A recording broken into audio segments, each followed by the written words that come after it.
여기 네. 앞에 있는 게 뭔지 아시나요? 이건 쌀인 것 같은데. 그쵸, 예, 쌀은 네, 쌀이고. 네, 다 알겠죠. 네, 이거는 제가 이건 처음 뭘까요? 보는 것 같아요. 아, 이거는 술을 제조할 때 사용하는 네. 누룩이라는 거예요. 누룩이요? 네, 누룩. 그러니까 누룩의 어원이나 뭐 이런 것들은 확실하게 나와 있지는 않지만 네. 이 누룩을 만들 때 밀을 반죽해서 꽉꽉 밟거든요. 네네. 그러면 이렇게 단단하게 만들어진 거고 그 다음에 이거를 빻아서 이렇게 만들어 놓은 거라고 생각을 하시면 돼요. 아. 그래서 우리나라 술의 가장 큰 특징이라고 할 수 있으면 네. 여기 있는 쌀과 그 다음에 누룩, 그 다음에 물 이 세 가지를 혼합을 해서 술을 제조를 할 수가 있는 거죠. 아, 그럼 그 세 가지만 있으면 술을 만들 수 있어요? 근데 이 세 가지만 있으면 모든 술들을 다 만들어낼 수가 있어요. 그러니까 우리나라에서 나오는 대부분의 술들도 이 세 가지를 이용해서 술을 만드는 거고 거기에 예를 들어서 뭐 인삼을 넣었다거나 그래서 꽃을 넣었다거나 이런 거에 따라서 술 맛이나 향이 다 달라지게 되는 거죠. 거기서 이제 이름이 붙을 수도 있겠네요. 그렇죠, 그렇죠, 그렇죠. 이 세 개로 어떻게 술을 만들어요? 여기 이 쌀에는 네. 우리가 술에서 제일 필요한 전분이 굉장히 많이 들어있어요. 네네. 전분이 많이 들어있고 이 전분이 발효가 일어나면 전분이 분해가 되면 포도당이라는 게 되거든요. 네. 그럼 포도당이라는 게 되면 이 누룩 안에 있는 효소하고 효모, 우리 눈에는 지금 보이지 않죠? 뭐 보이시나요? 아무것도 안 보여요. 네, 대부분 여기에는 곰팡이하고 효모가 있어요. 그럼 그 곰팡이가 여기에 있는 포도당이나 이런 것들을 이용을 해서 그다음에 효모가 이 포도당을 이용해서 알코올을 생성을 하게 되는 거죠. 또 하나가 뭐가 있죠? 물. 물이 있죠. 근데 그 물은 우리가 보면은 대충 물은 뭐 너무 흔한 거야 뭐 이렇게 생각할 수 있잖아요. 네. 근데 대부분 보게 되면 우리나라의 물이 굉장히 중요한 게 막걸리는 알코올 도수가 한 6에서 한 8% 정도 네네네네. 되거든요. 그러면은 90% 이상이 다 뭐라는 거죠? 물이라는 거잖아요. 그러니까 물이 좋지 않으면 우리나라에 막걸리나 약주 같이 좋은 술이 나올 수가 없는 거예요. 그러니까 물이 좋기 때문에 우리나라에 지금 이러한 술들이 나오게 되는 거죠. 음.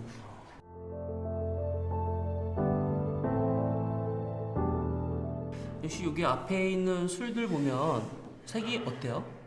빨갛고 하얗고. 네. 가장 일반적인 막걸리나 이런 것들이 이렇게 하얗게 나오는 네. 막걸리들이고 대부분 우리나라의 술들을 제조하는 과정을 쭉 한번 보면 네. 우리가 이제 그 쌀을 뭐 고두밥을 찌고 그다음에 누룩과 물을 혼합을 하게 되면 누룩에 있는 이제 미생물들에 의해서 이제 당이 생성되고 그 당을 그러니까 효모라는 미생물이 당을 이제 알코올로 만들어서 이제 술이 만들어지게 되는 거죠. 네네. 그래서 이제 시간이 지나게 되면 술이 다 만들어질 거 아니에요. 그럼 다 만들어지게 되면 처음에는 뭐 발효가 일어나다가 다 익으면 이제 팍 퍼지고 맨 위에 이제 맑은 술이나 이런 것들이 뜨게 되는 거죠. 네네. 그 술을 그대로 해서 걸러버리면 술 색깔이 이렇게 좀 탁하게 나오겠죠. 그 위에 있는 것들. 그리고 거기에다가 이제 물을 혼합하거나 하게 되면은 이제 막걸리가 되는 거예요. 그리고 거른 술을 그대로 해서 침전을 시키면 맨 아래에 이제 침전물이 이제 아래로 가라앉고 위에 이제 맑은 술이 뜨겠죠. 그 맑은 술만을 떠낸 게 약주, 청주가 되는 거고. 그 다음에 이제 그 술을 그다음 중류기에다가 놓고 중류를 하게 되면 이제 이게 중류주가 되게 되는 거죠. 그래서 우리나라 술은 크게 발효주, 그 다음에 중류주 이렇게 나눠지게 되는 거죠. 근데 막걸리는 왜 막걸리예요? 그 막걸리의 그 막자가 네네. 그 부사의 의미로 두 가지 의미가 있어요. 하나는 대충이라는 의미가 있고 하나는 아무렇게나라는 의미가 있어요. 그러니까 대충 아무렇게나 그 다음에 또 하나가 지금이라는 의미가 있습니다. 그래서 대충 막 만들었다고 해서 또 막걸리라고도 하고 지금 막 만든 막걸리라고 해갖고 지금 그 막걸리라고도 하는데 과거에는 대충 아무렇게나라는 의미로도 많이 사용이 됐었어요. 왜냐하면 막걸리를 먹으면 뭐 머리 아프다 트림 나온다 이렇게 얘기를 하는데 네. 실적으로 지금은 원료가 굉장히 좋고 잘 만들기 때문에 그런 것들은 전혀 아니거든요. 그러니까 지금은 그러니까 막걸리의 막자가 대충 아무렇게나라는 의미로 사용되지 않고 지금이라는 되게 신선한 의미로 사용이 되고 있는 거죠. 그래서 우리가 대부분 보면은 이렇게 탁하게 내린 것들, 그러니까 물을 혼합해서 도수를 낮춰서 만든 술을 이렇게 우리가 막걸리라고 하죠. 여기 이제 주종에 보면 탁주라고 돼 있는데 탁하다라는 이제 의미를 가지고 있어서 탁주 이렇게 표현을 하기도 합니다. 근데 사실 탁주라기보다는 우리 조선 시대에는 백주라는 의미도 많이 사용이 됐었어요. 흰술. 흰술. 사실 이 술들 보면은 하얗잖아요. 네. 그러니까 막걸리가 사실은 하얀 술이고 흰 술인데 탁주라는 건 탁한 술의 의미고 또 백주라는 건 흰 술의 의미잖아요. 그래서 사실은 우리가 막걸리를 부를 때 탁주라는 것보다는 막걸리로 부르거나 아니면 흰 술이라는 의미 백주로 불러주는 게 사실은 좋긴 좋죠. 그런데 여기 있는 거는 좀 이렇게 하얀데 네. 오른쪽에 있는 거는 되게 붉잖아요, 그죠? 네, 같은 막걸리인데. 같은 쌀을 사용해도 이게 여기 있는 쌀은 그냥 기본적인 우리가 쌀을 사용하는 거고 이쪽에 이제 붉은 색깔이 나는 막걸리 같은 경우는 홍국이라는 그러니까 일반 쌀에 붉은색 곰팡이 균을 입혀서 만든 막걸리예요. 그래서 술을 만들게 되면 이렇게 붉게 나오게 되는 거죠. 맛이 어때요? 되게 달콤해요. 막걸리 달콤하고? 그냥 저희가 먹던 막걸리가 아니라 막걸리에서 약간 달콤한 맛도 나면서 그러니까 와인을 먹은 느낌이라고 할까? 와인 같아요, 약간 느낌이. 일단은 달콤한 맛이 나는 거는 술의 달콤한 맛은 우리가 이제 술을 제조할 때 쌀을 넣잖아요. 네. 거기에서 이제 당분이 생성이 되는데 그 당분이 남아서 단맛을 느끼는 거고 이 술을 따게 되면 탄산이나 이런 것들이 쭉 올라와요. 네. 그리고 술명이 이화백주죠.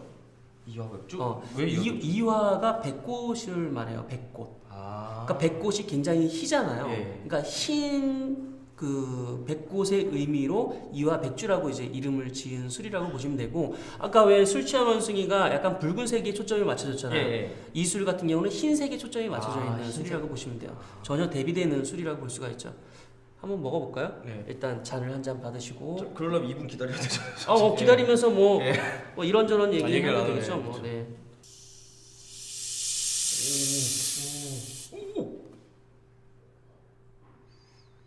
이거를 닫지 않으면 계속 올라오는 모습들이 보이는 거예요. 한번 들어보실래요, 소리? 예. 어때요? 오, 진짜 완전 탄산 콜라 따는 소리 나는데요? 그렇죠. 네. 계속해서 지금 탄산이 나오고 있으니까 신기하다. 일단은 표면을 지금 한번 봐보시면 지금 계속 술이 끓어오는 모습도 보이죠. 예. 네네. 그래서 향도 한번 맡아보시고 아까 거하고는 전혀 다른 또 향이. 예, 이거는 좀 막걸리 냄새. 기본 이제 가장 기본적인 막걸리에 해당된다고 보시면 돼요. 여기 이제 라벨이나 이런 데도 순탁주 이렇게 써 있는 것처럼 가장 쌀과 물, 누룩만 가지고 만든 막걸리라고 보시면 됩니다. 네. 한번 드셔보시죠. 네. 네.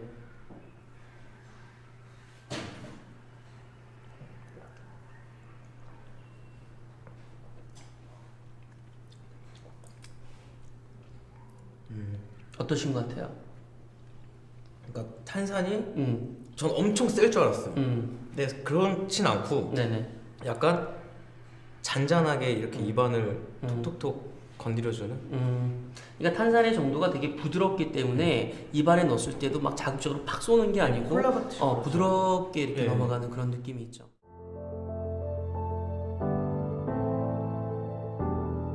앞에 있는 술들은 약주예요. 약. 그 밑에 이제 침전물이 가라앉고 위에 맑게 돼 있는 술만을 떠낸 술이라고 보시면 될 것 같아요. 그 소곡주라고 한번 들어보신 적이 있으신가요? 소곡주요? 네.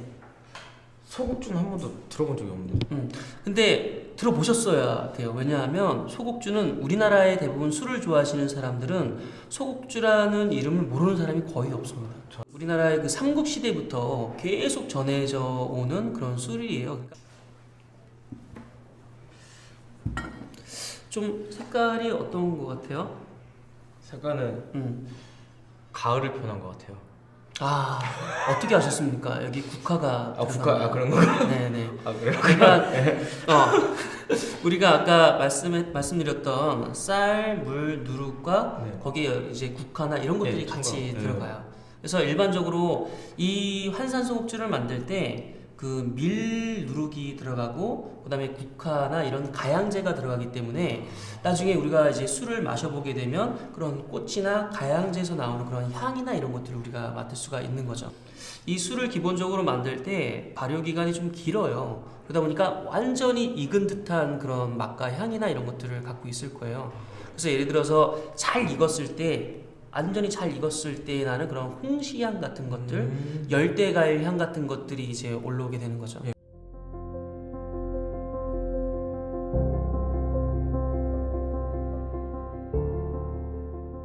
과실주는 과실을 발효시켜서 만든 술이 과실주예요. 그러니까 예를 들어서 우리나라 같은 경우는 포도, 머루, 감, 애플, 사과 이런 것들을 이용해서 술을 제조하는데 곡물로 만드는 술하고는 전혀 달라요. 그 이전에 먹었던 술과는 전혀 다른 술들. 그렇죠, 그렇죠. 이건 이제 과일이 주 원료가 되는 거고, 그래서 예를 들어 포도를 예를 들어서 이제 이야기를 하면 포도에 보게 되면 포도의 색깔이 있죠. 네네네. 그리고 그 안에 포도의 향도 있고, 그다음에 맛도 있고, 그다음에 수분도 있으니까 포도 알갱이 하나가 곧 술을 만들 수 있는 모든 걸 갖추고 있다고 생각을 하면 돼요. 그래서 이렇게 포도를 으깨고, 그래서 거기서 으깬 거에다가 예를 들어서 효모를 넣어주게 되면 그 과실 안에 그 포도당이 있으니까 자연적으로 이제 발효가 진행이 되는 거죠. 그 포도로 만든 그랑코트 화이트를 한번 마셔볼까요? 좋습니다. 네. 네. 색이 어때요? 약간 구릿빛? 구릿빛? 네. 자, 요거를 한번 그럼 우리가 시음을 해보도록 하겠습니다. 이것도 색이 예쁘네요. 대부분 이제 과일의 색이나 이런 것들이 그대로 좀 나는 경우가 많이 있으니까. 그리고 일반적으로 포도 같은 경우에는 포도 껍질에 있는 색이나 이런 것들이 이게 술에 밴다고 보시면 될 것 같죠. 대부분의 그 와인의 색깔은 과실의 색이나 이런 것들이 그대로 묻어나기 때문에 굉장히 아름답죠. 그리고 대부분 이제 적포도나 이런 것들을 만들게 되면 약간 붉은 색깔 계열의 그런 흑진주 뭐 이런 색깔들이 많이 나게 되는데 이거 같은 경우는 완전 화이트도 아니고 완전 레드 와인에 속하지도 않고 약간 우리나라의 독특한 그런 그 중간 정도의 그런 색깔을 좀 가지고 있죠. 네. 와인도 전통주인가요? 당연히 전통주죠. 근데 일반적으로 쌀만 가지고 만든 술이 전통주는 아니고 기본적으로 우리나라에서 생산된 원료를 이용해서 만든 술은 다 전통주라고 볼 수가 있죠.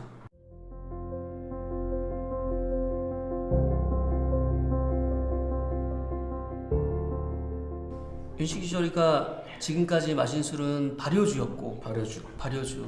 지금 이제 우리가 맛보려고 하는 술들은 중류주예요. 증류주요? 중류주. 증류주. 네네네.